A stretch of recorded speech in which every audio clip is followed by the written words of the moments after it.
I'll do it, but That's weird. Well, no, this doesn't, you're an ex officio, you're the town clerk, which is you just keep the minutes of the meeting right. and perform other duties that may be ordered by the presiding officer of the board. It And shall, you're the- temporary, in the absence of chairman and vice chair, the clerk shall call the board to order and take the roll call of the members.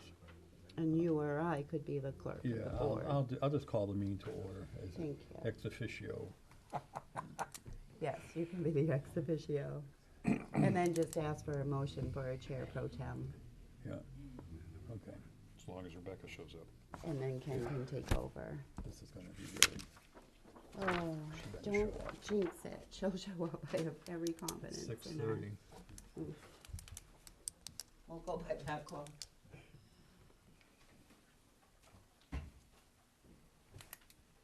Did Ed send another message? She emailed that she was No, coming. Ed. Ed, he said that he would try to come, but he would be very late. No, that doesn't do us any good. And with the roads getting the way they are, he's gonna be slowed down Well, significantly. he's coming from Nashua, so I don't know if it's. I came up from Portsmouth and it was,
Vice chair and chairperson is out this evening, so I have to ask the Board of Selectmen to vote in a chair for tonight's meeting. Do I hear, I'd like to make a motion to select a pro tem chair this evening. is there a second? I'll second. All in All those in favor? sure. Unanimous. There you go. Thank you. Okay, will you stand, rise, and join me in the Pledge of Allegiance? Pledge allegiance to the flag of the United States of America and to the republic for which it stands, one nation, under God, indivisible, with liberty and justice for all.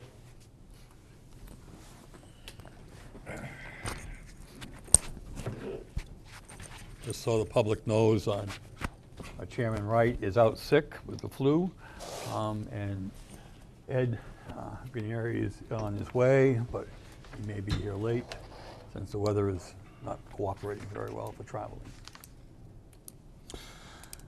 Okay, next is approval of meeting minutes from last meeting. We don't have enough people here that were here last meeting, so we'll postpone that. First public comment. First public comment is 15 minutes long. If you have a public comment, step up to the podium, state your name and residence. I'm Okie from the Berwick Transfer Station. I'm just gonna let you know that the Berwick Transfer Station will be closed April 21st for Easter Sunday. And that's all I have. Very good. Okay. Hopefully it's on the website so people can see it. so too. I'll check. Thank you. Drive careful. Okay, Oh, yes. thank you very much. Are there any other public comments for the first comment session? Being none, we have no public hearings. Report of committees, BCTV. Is he here?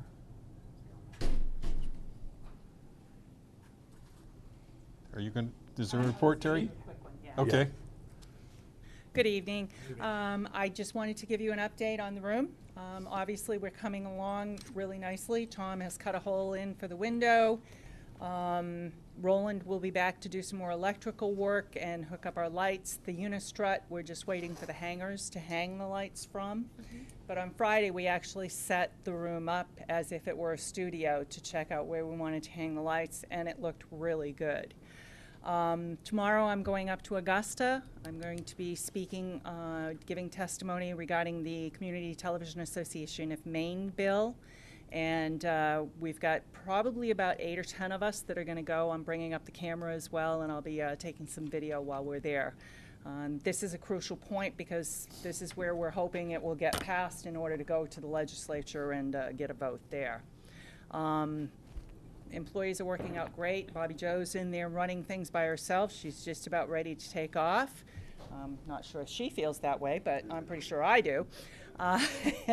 And Liz McGranahan is keeping really busy with slides, and I want to remind people that if you have an event or something that's coming up, please send your slides in to us. We'd love to put them up on BCTV. That's about it for me this evening. Any questions? Thank you. Perfect. you. Thank you. Next up, Envision Berwick. Do we have somebody here? We have someone here. Hey, I'm James from Envision Berwick. We're having a summer concerts meeting tonight. I just want to introduce the committee, so you guys want to come up. We have Terry Collins, Ruth Blue. We also have Michael LaRue and Jeremy Caston. He's actually at a film premiere right now. He's had a decade-long project, so he's doing that right now. So we're making some good progress. We were just talking about we're sending sponsorship opportunities. The goal is to have this thing be funded through sponsors. The funding comes from Envision Berwick. For 2 years, we built up the balance. The budget we have is $3,700. We're hoping to raise $3,800. All the money goes to bands, sound system. We have to do licensing, which is pretty weird for the covers. You have to do a blanket license. We're hoping to have beer sales at Sullivan Square. I'll be back for you guys for permission and as we go to the state for that stuff and try to figure out those logistics. The police department's been instrumental in helping us. We're gonna have Sullivan Street closed, and we're looking to partner with community organizations and make this a cool community event that, goes on for years. You guys have anything to add? We have Terry Collins here. Her band is going to be playing August 24th. We actually have 2 bands for the price of one. Do you want to introduce yourself at all?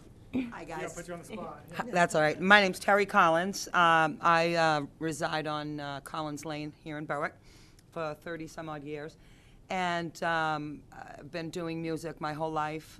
When I heard there was going to be a committee for this, I jumped on board. Mainly because I wanted my band to play, if I'm honest. And not only that, I wanted to also make sure you guys got some pretty decent acts in here so that, this can be a success. Last September, I don't know if any of you went to the Rochester Porch Fest. There was 47 bands involved. And you had a band at every station. And our band played Big Picture. We played at the fire station. Long story short, it was probably one of the most electrifying days of that I've had as a musician / entertainer. The electricity, the buzz, everything that came out of that, it was so successful that we're involved with it again this year. So again, when I got the chance to hop on board for this, I was psyched. So thank you. Thank you. Thank you. Thank you. Thank you. I want to say one thing. I just want to say thank you, Terry Collins. We are so excited to have her on board.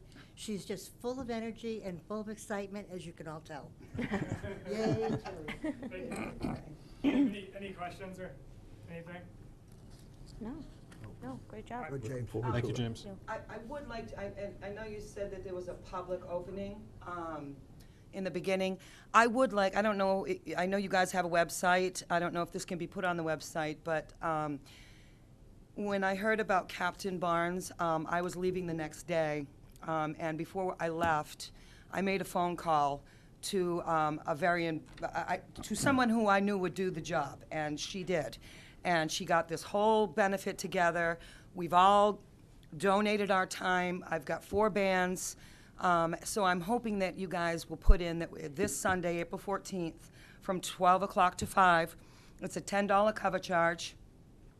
We will have 25 different raffles ranging from $15 to $250. We will have the Rollingsford Fire Department, 9 guys from the fire department. We're going to have guys from every fire department coming and representing, food and fun. And most of all, and most importantly, we want to raise money for, at first I thought it was for Captain Barnes, and you know, as everything developed, it's going to the Berwick Fire Association to help the victims. So I'm very passionate about this. If you guys can get the word out here in Berwick, we've been pushing it for 4 weeks, but this is like our last push. Okay, thank you. Terry? Oh, Rollingsford Legion. I'm At what sorry. time? And it's in the 12 main- to 5. In the main hall. It's in the big hall. Okay. It's going to be in the big hall. It's downstairs, right? Yep, downstairs. Oh, good. Oh. Terry wants to talk to you. Oh, my God. Okay, Thank you, guys. thank you. No other department reports? Nope. Uh, Huh? Yeah, you can, yep, you can. What's the 12 to 5? Rick Vandenberg, 51 East Pasture Road, Chairman of the Rec Master Plan Group. The one thing that I wanted to add, you know, I've been in here for the last couple weeks, for the last couple meetings, to talk about the plan that we've been rolling out. And the one thing that I wanted to add, which I talked about last time, is we've been working on this idea of how the recreation things that we want to do through the recreation department get funded. And that piece is basically drafted now. And I think the next step that we've sort of decided is we want to meet with the finance director and with you, Steve, to talk about, you know, kind of to get your, you know, kind of go over the plan that we've hatched and make sure we've got some sort of outstanding questions, make sure that those questions get answered, Yep. and then just sort of make sure that we're on the right page as a part of doing this prospective funding. And the idea is we want to do a lot of these projects, and the plan is, our rec master plan is full of different projects, and we want to find a way to fund those projects going into the future. Looking back to see how things were funded in the past, and then kind of to take that forward. And that's kind of this idea, and we feel like it's a pivotal piece of the master plan. And so, with your permission, Steve, at some point, Yep. you know, in the next few weeks, we'd like to sit down and have a meeting. Just let me know what day. You Yeah, can- for sure. I'll send out, tell you what I have. Yeah. Tuesdays and Thursday nights are really good for me here, or Tuesdays Monday. and Thursdays. Yep, Okay. as long as it's not on a selectman meeting night. Yeah, great. And that's it. That's my report. Great. Okay. Thank you. Thank you. Rick. Appointments, presentations, other guests. Appointment, we had Ernie Wood scheduled, but he's not able to be here. I believe he had a heart attack. Oh, Hopefully he's Oh, recovering. good Lord. So we will defer that one. He is doing well. Okay. Oh. Planning to come on April 23rd Okay, and still interested, so that's good. so we will defer that and pick that up next meeting. Presentations. Brownfields update. I think that's you, Rick, but Yeah, actually, I brought somebody tonight to talk that's a lot more pleasant than me. So my colleague Samantha Foote will be doing a presentation, and basically the presentation is on this. We are working over the next few weeks to change our analysis of brownfields cleanup alternatives, which we got approved from EPA and DEP. And the reason we're changing it is that we've got some new data from the site from this past fall, and that data points to that there should be some changes to that. And some of it is really good. Some of that information is really good, and although I don't want to steal Samantha's thunder, but and then there are some changes that we're sort of negotiating with DEP, and that process is sort of ongoing. And as a part of changing this analysis of brownfields cleanup alternatives, we need to do public outreach to engage the public, and so this is one of the first steps in that. And as we draft this amendment, we'll be back to talk to you, again, formally, just to kind of present what our negotiations with DEP have kind of what the outcomes are. So I have a little handout that I'll give you that'll just, to the public, that'll just define those changes. You can just sign up the sign-up sheet. Yeah. It's just a little summary sheet. You got it.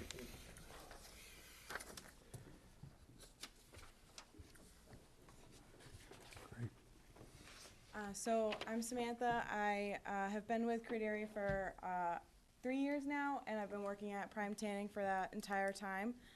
So just to go over what we approved in the fall as part of our analysis of brownfields cleanup alternatives, we had planned to consolidate all of the contaminated soil across the 2 lots into the parking lot and cover it with a new parking lot. And then we had also planned on abating the asbestos in the building, which we had no idea what or how much there was, and then taking down the building so we could access any more contaminated soil underneath it. So that is what we had approved, and in order to adequately complete that, we needed to do additional sampling, which we completed in December. And based on that data, we discovered that there is a lot less soil contamination than what we had anticipated. And we also found that there wasn't really a strong source area underneath the building that needed to be removed in order to adequately mitigate. So those are the really good pieces from the sampling that we conducted.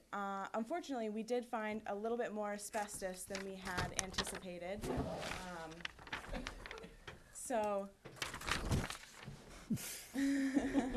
So that is really the only downside of what we did, but we want to address that appropriately. And based on interest in redevelopment, it looks like there is interest in keeping the building. So what we would do instead, based on our new sampling results and the new direction of the redevelopment, we would remove all of the contaminated soil. So it makes both of the lots there clean and safe for people. Since there's so much less of it than we had anticipated, that is the first proposed change that we have to our ABCA. Next, we wouldn't demolish the building since there isn't a significant source area, or it looks like there isn't a significant source area underneath it. So that allows us to keep the building, and we would spend the majority of those cost savings on abating the asbestos that we have identified in the building. So those are the proposed changes that we have, and we've been talking with Maine DEP and EPA about all of it, and so we have discussions that are planned for the near future, and once decisions are made, we'll come back and present the final decisions, but that's what we have in the works right now. So why are we keeping, because I'll be honest with you, those buildings just look awful, and I just don't understand why they're still there and why we kept them. I mean, I understand how we got there, but if we reevaluate, who would move in there? That would be my question. Well, this Sorry, that I'm we're just working on right now is only the blue sort building, so it's not the ones that are on the main lot. So this is just the blue sort one? This is Okay. just the blue sort building, yep. All right, that one makes sense. But the other 2, have you reevaluated those 2? Actually, there's been a lot of talk, and there's been some more developer interest, sort of other developer interest in the parcel. And some of those people who have stepped up said, get used to not seeing the buildings if they have some control in the property. So Okay. the plan has always been flexible, and I think the original scheme that was developed for keeping certain buildings was based on what rents you could get for those commercial spaces. And so there was a real pragmatic view of, geez, what can I do with these given Berwick rents? Right. So that was the reason, because it's much easier in the long run to do, you know, to dress up the outside of a building and redo the inside as opposed to building a whole new structure. And I think that was the original plan. Nope, that makes sense. And then when it comes to the Blue Sort building, we had a conference call a week ago Monday with Mark Kahaya, who is the future, you know, somebody who will ultimately get the property unless he does something with it in the interim. And he expressed interest in keeping that building. And what could happen with there is, we talked about the asbestos that's in that building is in what we call spray-on insulation. So you spray it on, and it's the stuff that accumulates on the sidewalls and on the ceiling. And that'll have to be scraped off at this point. It's a manual process that they'll have to use certainly with hand tools, but it's very expensive. And so you're investing all that money to take this asbestos off, only then to spend even more money to bring the building down. And so the plan that could work is the metal skin of the building could ultimately come off after the asbestos is taken down, and then they could put a new dressing on the outside of the building. Okay. And so that's kind of and that really scores well as far as EPA is concerned, because you're reusing building infrastructure, and so that's something they like to see too. Okay. Nope, that makes sense. Thank you. Any other questions? Wonderful. Well, thank you for your time. Thank you. Thank you. Thank you.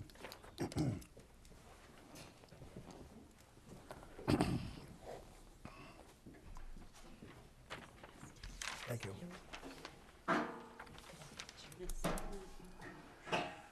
Next presentation is Dick Young from the Berwick Historical Society. Hi, Donald Young. Pardon me? Donald. Don, Yeah. I'm sorry. Former member of the board, Berwick Historical Society, former program chairman. Now I'm just a plain old member. I've got a little handout here.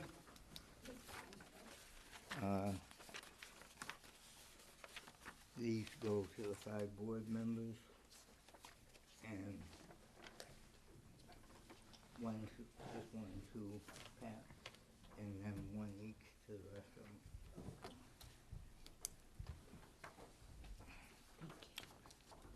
So I'd like to make a little presentation tonight, and I'd like to preface it. I do have a script. I'll try to follow it, but initially I'm going off script. I apologize that I didn't come before you last month, because that was International Women's History Week, month. And I would have liked to present this during March, but being old, slow of body, I'm a little bit late, so pardon me for that.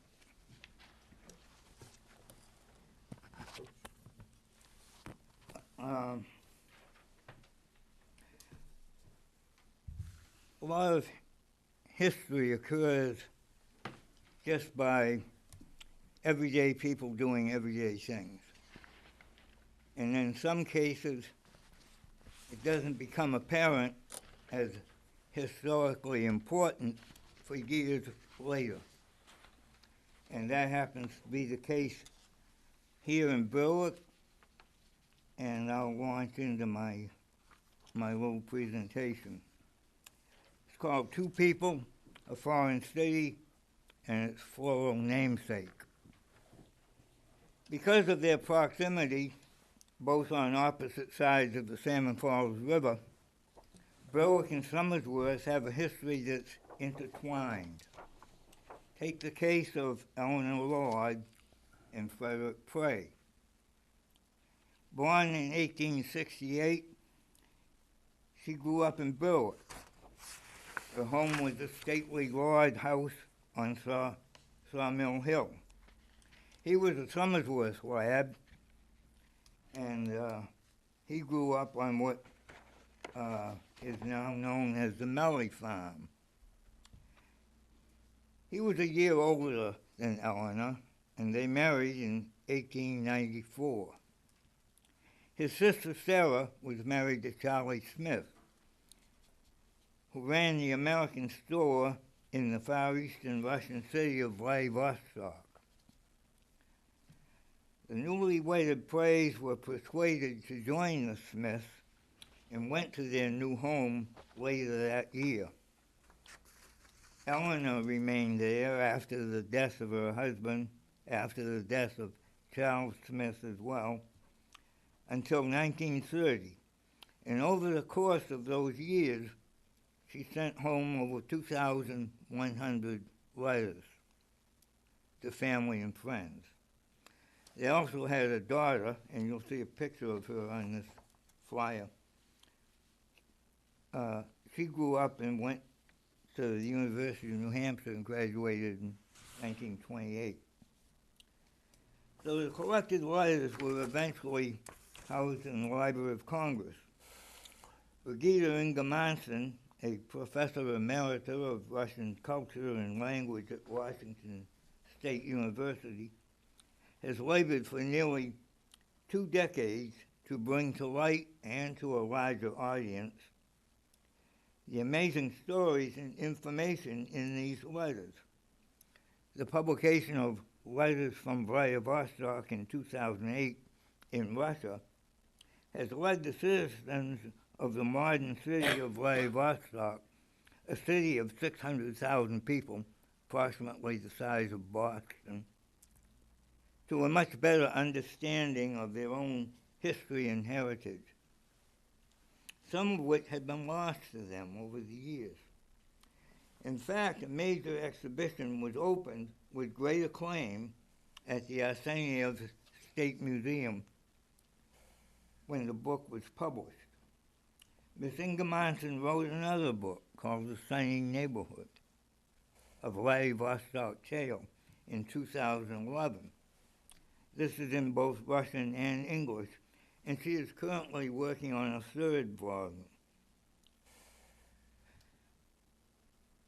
Not too much in here about Berwick so far, except that Eleanor lived here for 25 years. To show the appreciation for Eleanor's work and the insight into their history, which had become newly available to them, a statue of her was erected and dedicated on July 4th, 2014, by the city of Vladivostok. That year happened to be the 150th anniversary of the founding of Vladivostok. And at that point, Berwick had already been in existence 151 years when they were founded. So we're a year older, well, we're 151 years older than Vladivostok. So sometimes at meetings of the Berwick Historical Society, we have what we call show and tell. So I'm going to show you what I have brought here, and a depiction of the statue that's in Vladivostok of Eleanor Lord Prey.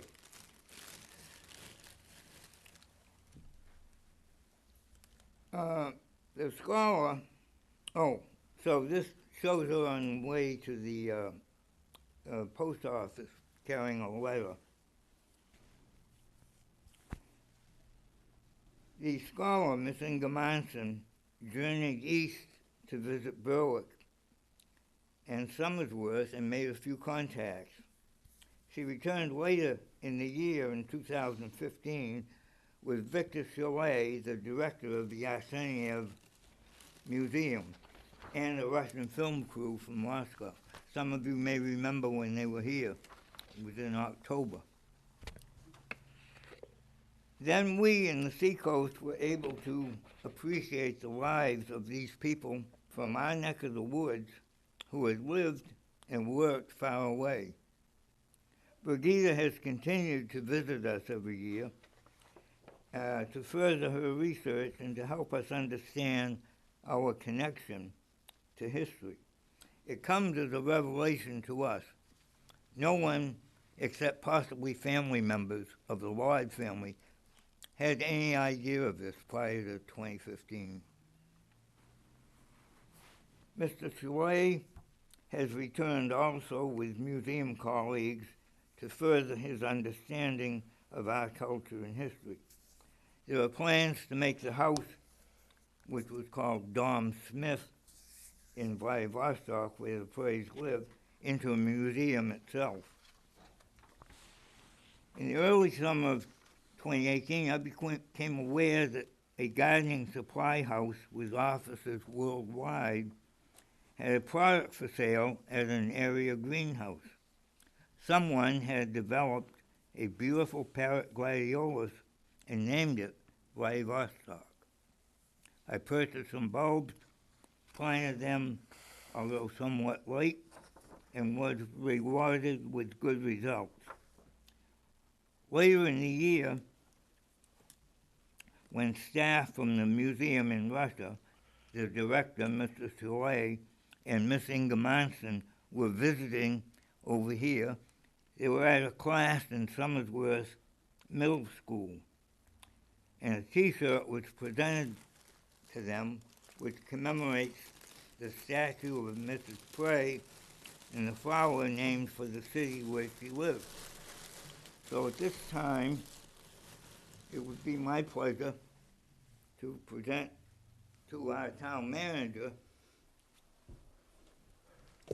a collector's item, copy of the same T-shirt that was presented to the Russians when they were visiting. I refer to it as a collector's item because there were a couple of mistakes on it. Ms. Inga Monson reminded me that Eleanor wasn't actually born in Berwick, she was born in Somersworth.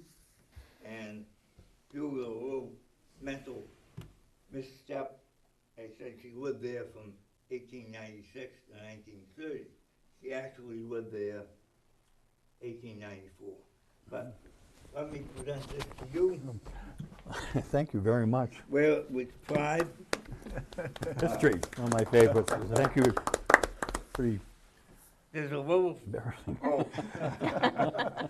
It should fit. It should fit. Extra large. Extra large. Thank you very much. Almost done, but we've got, it's a double-edged sword, the statue, the flower.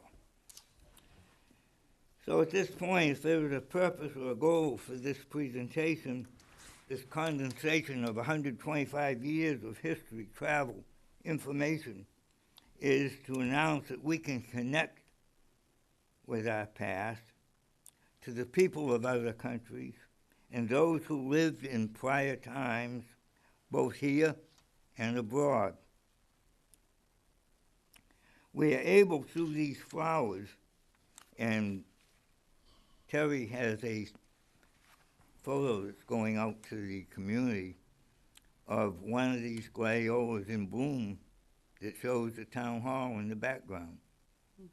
I guess he's not able to project it onto the wall here, but it's going out to the community. So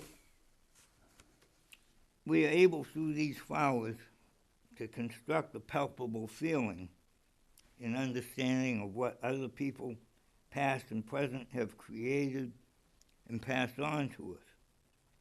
With these books that Brigida has written, the information and knowledge, we are able to appreciate the past, enjoy the present, and imagine the future. And there is a further tangible benefit to be obtained. By planting some of these gladiolas, and you can pick them up at an area greenhouse, 10 of them in a package. not a bad price, $5.99. I won't say which greenhouse. Contact any member of the Historical Society, will help you. If you plant these bulbs in a strategic and a selected area, we can help beautify the town of Berwick, the city of Somersworth, and they can become a focal point for connecting the past to the present, pointing forward to the future. One can point to them and bring the history to life.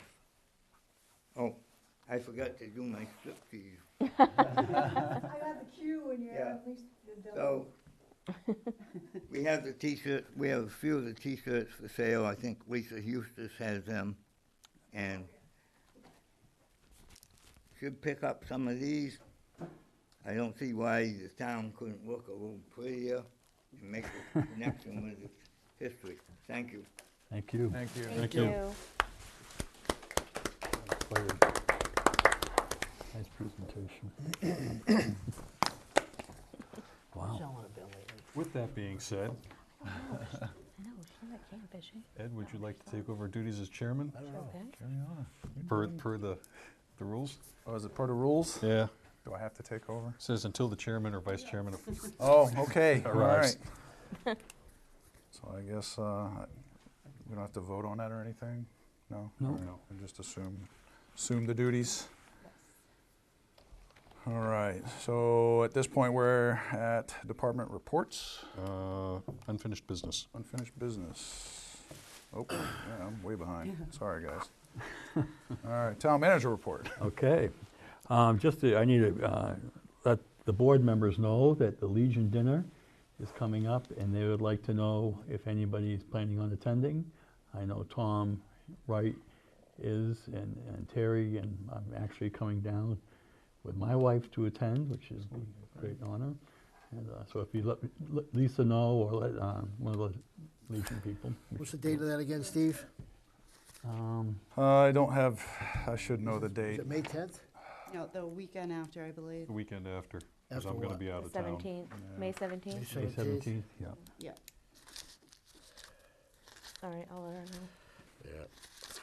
May 18th. 18th. 18th? Yeah, Saturday. Oh, it's a Saturday. Okay.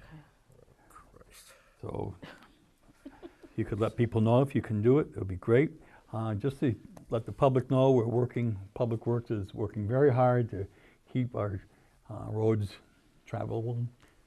They're still pretty bumpy, and we'll be removing the signs for the roads that we have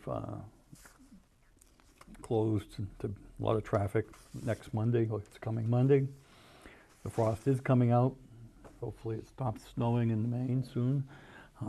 But they are working hard trying to get things ditched out so the water drains better, and putting gravel in Midland Road and Lovebrook, our people who were here last week.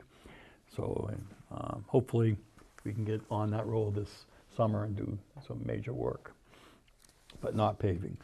To that point,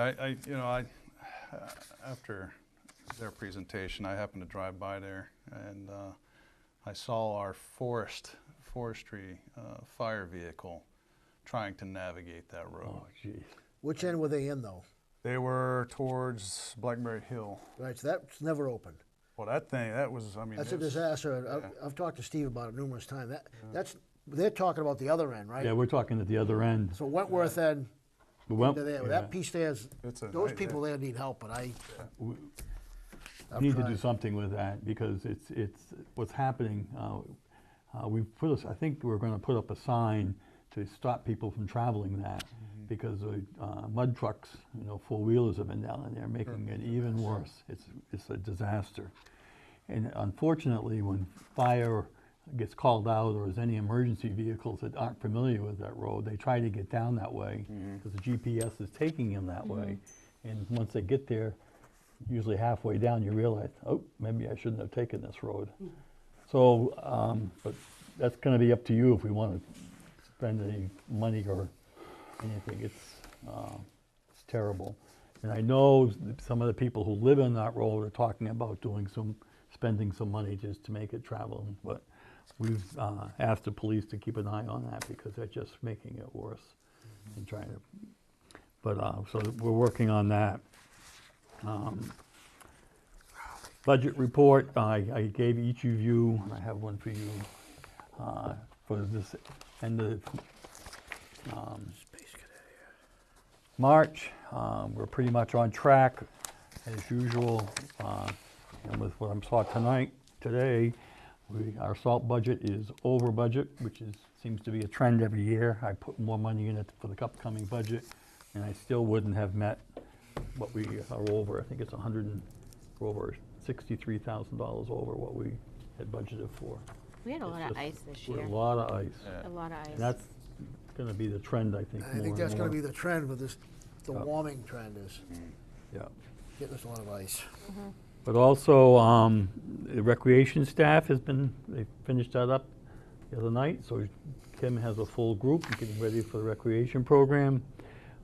We've been down at the fields, looking at those and trying to evaluate what we can do to improve that. The baseball teams, the youth baseball has been very active. They have a new president, and he seems to be quite a good leader.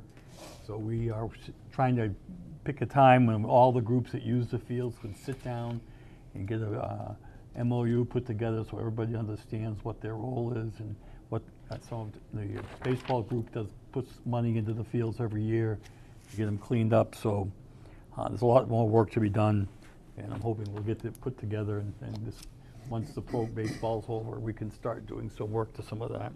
But right now they're cleaning up this weekend. They start cleaning up the fields. We had some of the dugouts have collapsed, so they're going to be building some new ones down there with material that will hold up a lot better. And, Is that from just wear or vandalism or combination? I think it's wear, but I think some of it's vandalism. We do have in the budget for the coming year security cameras to put up and that will work. Right. And to help the police find out who these people are that seem to think it's good to just damage stuff and it costs us all money. I'm not sure it will help, but I'm hoping it will. But they have ordered the material, and that's coming on Saturday. So the volunteers will put that together. And opening day is April 27th. So I hope the snow is gone and the ground is dry. It's a real challenge. Otherwise, we're plugging along, getting ready for the election, and hopefully June gets our budget passed, and we'll move forward. So that's all I have. Thank you, Mr. Manager. Selectmen communications coming in late. I'm not sure if there were any. So No, there weren't any. no selectmen communications.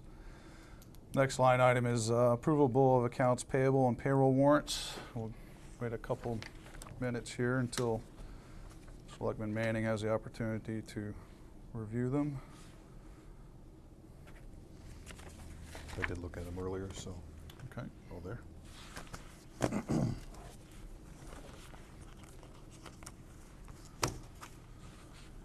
So the first one we have is accounts payable warrant dated March 28, 2019. AP warrant 1939 in the amount of $44,015.57.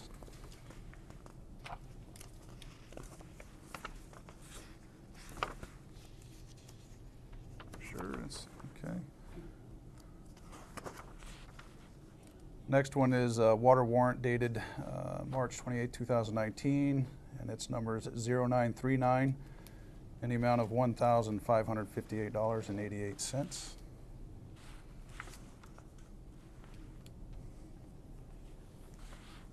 Next one is an account payable warrant, 1940, dated April 4th, 2019, in the amount of $204,666.19.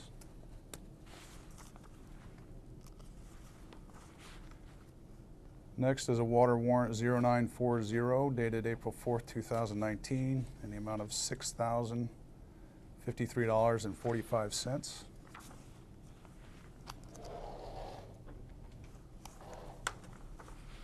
Next is payroll warrant 1940 dated April 4th, 2019, in the amount of $51,097.95.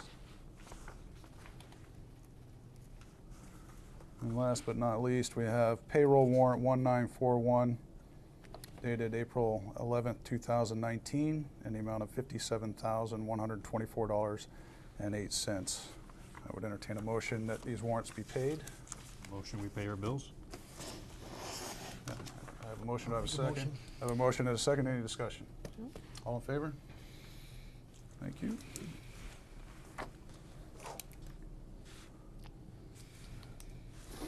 Next item on the agenda is new business. First item is June 11, 2019 town election. Board to sign and finalize the warrant. You have to read through each one of these? No, you just have to sign. There's All right. two forms. One is to attest the changes to the LUO, and the other is the warrant. Okay. That's the two signatures on that first package. Right here.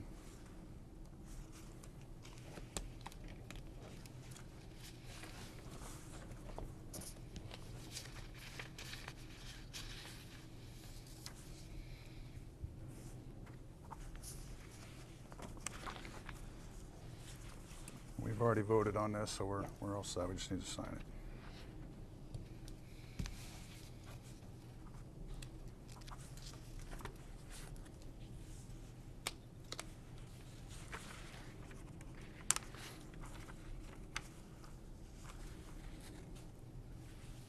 That's just this. Not to sign them all. You will eventually. Yeah, eventually we'll get there, but.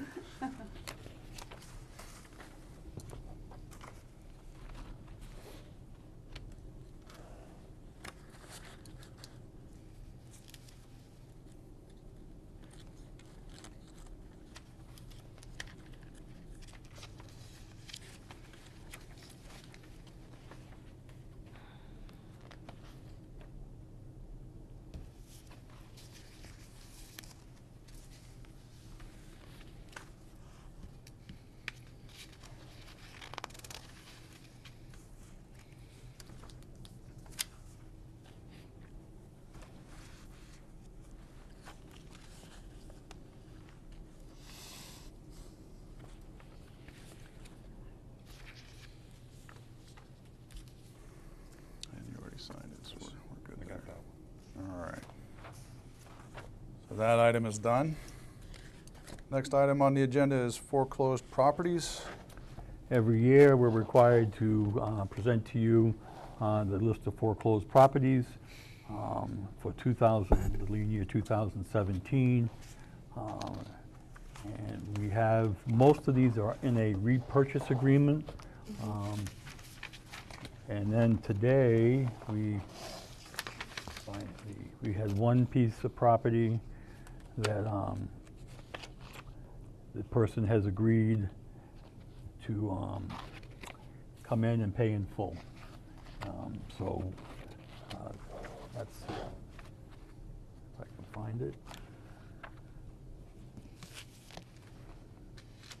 think it's under. Yeah, I have it right here.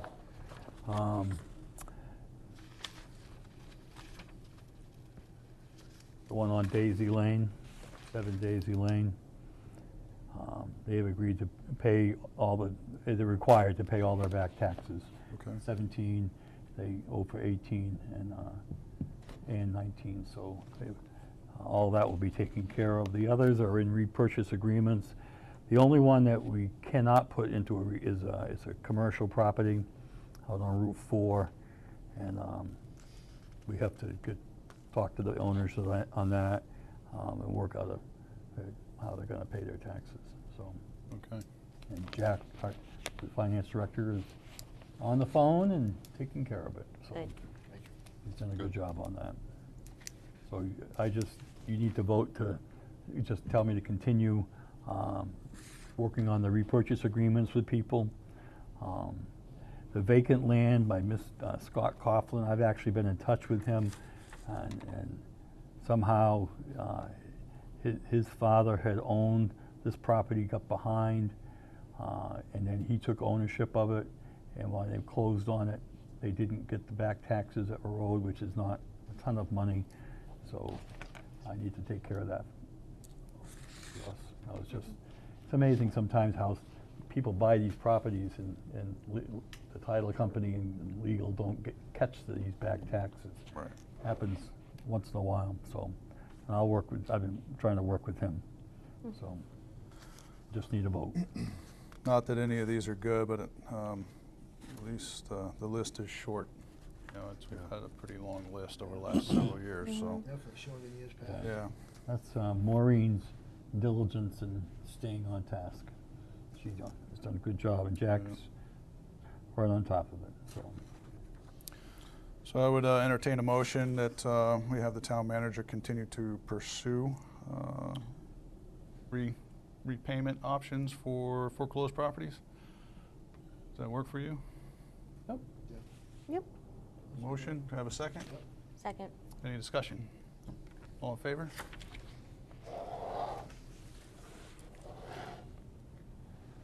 I'm sorry, who seconded?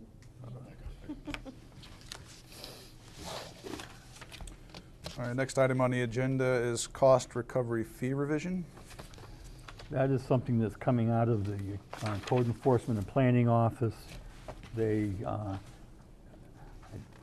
thought we should be having a flat fee for people coming in to do demolition. I don't think can't remember what the fee was, but this is something that they feel is warranted, as do I. So when somebody comes in, like the property that burned over on Bell Street, that person has to come in, get an application for a demolition, and pay the fee of $100 to do that. It was covered under all other for All other. $25. For 25. Okay, Oh, so so they're increased. breaking it out. Is this comparable to? This compares to Other other communities around us, communities? so. Okay.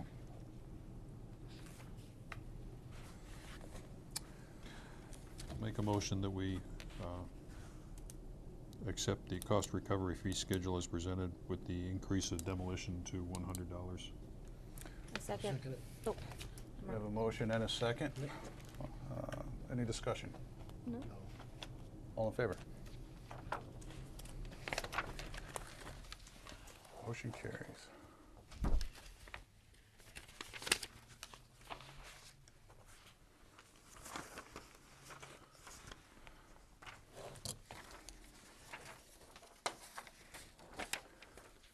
All right, next item on the agenda, well, that's getting signed, is quick claim deeds and/or installment contracts.